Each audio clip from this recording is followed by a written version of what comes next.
दिल्ली के आरके पुरम की रैली में प्रधानमंत्री का आम आदमी पार्टी पर हमला। बोले वोटिंग से पहले झाड़ू के तिनके बिखरे, 3 दिन बाद विकास का नया बसंत आने वाला है।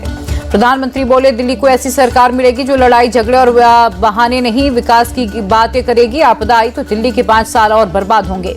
प्रधानमंत्री का नाम लिए बिना केजरीवाल पर अटैक। हार के डर से हर घंटे झूठी घोषणाएं कर रहे। एक और आपदा की झूठी घोषणाएं तो दूसरी ओर मोदी की गारंटी। मोदी बोले आपदा वालों ने पढ़ाई से लेकर दवाई तक घोटाले किए। जिन्होंने दिल्ली को लूटा उन्हें लौटना पड़ेगा, ये मोदी की गारंटी है।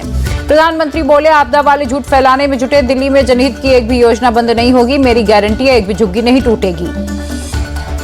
रक्षा मंत्री राजनाथ सिंह ने आप और कांग्रेस को घेरा। दिल्ली के राजेंद्र नगर की रैली में बोले कांग्रेस और आप ने दिल्ली का विकास रोका, दोनों ने दिल्ली की आंख में धूल झोंका। दिल्ली बीजेपी अध्यक्ष सचदेवा बोले दिल्ली में आम आदमी पार्टी आपदा बनकर टूटी। प्रधानमंत्री ने सही कहा, झाड़ू के सारे तिनके बिखर गए। बीजेपी सांसद बांसुरी स्वराज बोली केजरीवाल ने सिर्फ दिल्ली के लोगों को ही नहीं अपनी पार्टी के लोगों को ठगा। केजरीवाल के कारण ही लोग पार्टी छोड़ रहे हैं। उत्तर पूर्वी दिल्ली से बीजेपी सांसद मनोज तिवारी बोले दिल्ली में भाजपा की सरकार तय, केजरीवाल और आतिशी अपनी सीट हार रहे। असम के मुख्यमंत्री हिमंता बिस्वा शर्मा ने मोहल्ला क्लिनिक को लेकर केजरीवाल को घेरा। बोले दिल्ली जैसे शहर को मोहल्ला क्लिनिक की जरूरत है या मेडिकल कॉलेज की। केजरीवाल के हमले के आरोपों पर हिमंता बिस्वा शर्मा का पलटवार। बोले केजरीवाल ने अपने घर में अपनी ही सांसद को पिटवाया, उनसे बड़ा गुंडा और कौन हो सकता है। यूपी के डिप्टी सीएम केशव प्रसाद मौर्य का दिल्ली चुनाव पर बड़ा दावा। बोले बीजेपी की लहर अब सुनामी में बदली, जैसे हरियाणा और महाराष्ट्र जीते वैसे ही दिल्ली भी जीतेंगे।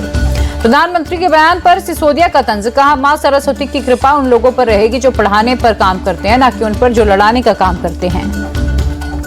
प्रधानमंत्री के झाड़ू के तिनके बिखरने वाले बयान पर आपका पलटवार। प्रियंका कक्कर बोली आपका कुनबा लगातार बढ़ा है, सच्चे सिपाही हमेशा केजरीवाल के साथ हैं। जंगपुरा में भगवंत मान के साथ सिसोदिया का रोड शो। बीजेपी के तरविंदर सिंह मारवा और कांग्रेस के फरहाद सूरी से सिसोदिया का मुकाबला। दिल्ली की रैली में भगवंत मान बोले अगर बीजेपी पैसा लेकर आए तो ले लेना, पर वोट आपको देना। कांग्रेस को 90 साल के बुजुर्ग जैसा बताया। केजरीवाल ने दिल्ली की जनता को किया आगाह। बोले अगर उंगली पर स्याही लगवाई तो जेल जाओगे, जो आज पैसे दे रहे हैं वही गिरफ्तार कराएंगे। केजरीवाल बोले चुनाव में बीजेपी साजिश कर रही है, लोग आए तो झुग्गियां नहीं बचेंगी, मैं किसी की झुग्गियां नहीं तोड़ने दूंगा। अरविंद केजरीवाल ने मुख्य चुनाव आयुक्त को लिखी चिट्ठी। आप कार्यकर्ताओं पर हुए हमलों का जिक्र किया, वॉलंटियर्स की सुरक्षा सुनिश्चित करने की मांग की। केजरीवाल ने बीजेपी कार्यकर्ताओं पर हमले का आरोप लगाया। हमला करने वाले बीजेपी कार्यकर्ताओं की गिरफ्तारी की मांग। जिम्मेदार पुलिसकर्मी भी तुरंत सस्पेंड किए जाएं। बीजेपी पर हमलावर हुए अरविंद केजरीवाल बोले जैसे जैसे दिन बीतते जा रहे बीजेपी की सीटें कम हो रही हैं, पूरी बीजेपी घबरा गई है। आम आदमी पार्टी ने आप कार्यकर्ताओं पर हमले का वीडियो जारी किया। प्रेस कॉन्फ्रेंस में आप नेता बोले हमें प्रचार से रोकने के लिए बीजेपी के गुंडे पूरी दिल्ली में हिंसा कर रहे। आम आदमी पार्टी बोले अमित शाह के इशारे पर तमाशबीन बनी बैठी है दिल्ली पुलिस और चुनाव आयोग। दिल्ली वाले बीजेपी को बुरी तरह हराकर सबक सिखाएंगे।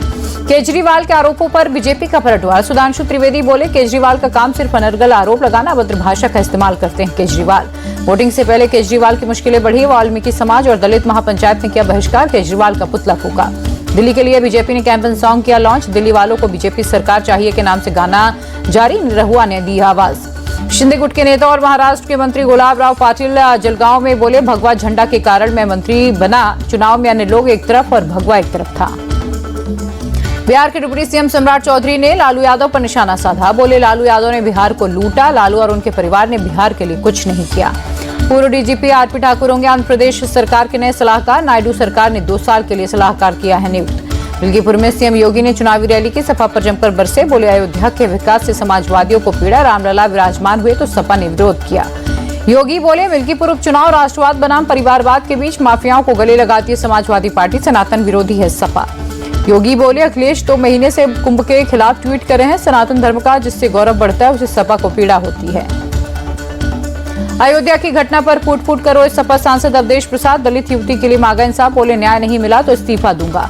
बसंत पंचमी को लेकर महाकुंभ में अधिकारियों का एक्शन। डीआईजी, सीआरपीएफ, बीएसएफ और आरएएफ ने की ज्वाइंट मीटिंग। भीड़ वाली जगहों पर भारी फोर्स की तैनाती के निर्देश। आज से 4 फरवरी तक प्रयागराज में बाहरी वाहनों की एंट्री बंद। बसंत पंचमी के स्नान को देखते हुए प्रशासन का फैसला। प्रयागराज के सभी रेलवे स्टेशन पर वन वे व्यवस्था लागू। श्रद्धालुओं को अपने निजी वाहन से शहर के बाहर बनी पार्किंग में खड़े करने होंगे अपने वाहन। बसंत पंचमी के अमृत स्नान को लेकर अखाड़ा परिषद की श्रद्धालुओं से विशेष अपील। रविंद्रपुरी बोले गंगा के किसी भी घाट पर स्नान करें, पुण्य वहीं मिलेगा, संगम पर जाने की जिद ना करें। प्रयागराज महाकुंभ का एक और अद्भुत ड्रोन वीडियो। संगम के किनारे स्नान करते दिखे लाखों भक्त। बसंत पंचमी पर प्रयागराज महाकुंभ में उमड़ा भक्तों का जन सैलाब। संगम में लाखों श्रद्धालुओं ने लगाई आस्था की डुबकी। दिल्ली और हरियाणा पुलिस के ज्वाइंट ऑपरेशन में गैंगस्टर जोगिंदर ग्योंग गिरफ्तार, फिलीपींस से किया गया है डिपोर्ट। कालाहांडी पुलिस को मिली बड़ी कामयाबी, अंतर्राज्यीय डकैत गैंग के 8 सदस्यों को पकड़ा, 3 करोड़ रुपए से ज्यादा कैश हथियार भी बरामद। यूपी के बस्ती में डबल मर्डर केस के आरोपी से पुलिस की मुठभेड़, बदमाश के पैर में लगी गोली, आरोपी के पास से हथियार भी बरामद। अंडर 19 महिला T20 वर्ल्ड कप में भारत की जीत, दक्षिण अफ्रीका को 9 विकेट से दी शिकस्त। फाइनल में जी त्रिशा ने खेली नाबाद 44 रन की पारी, अफ्रीका ने फाइनल में 83 रन का दिया था लक्ष्य।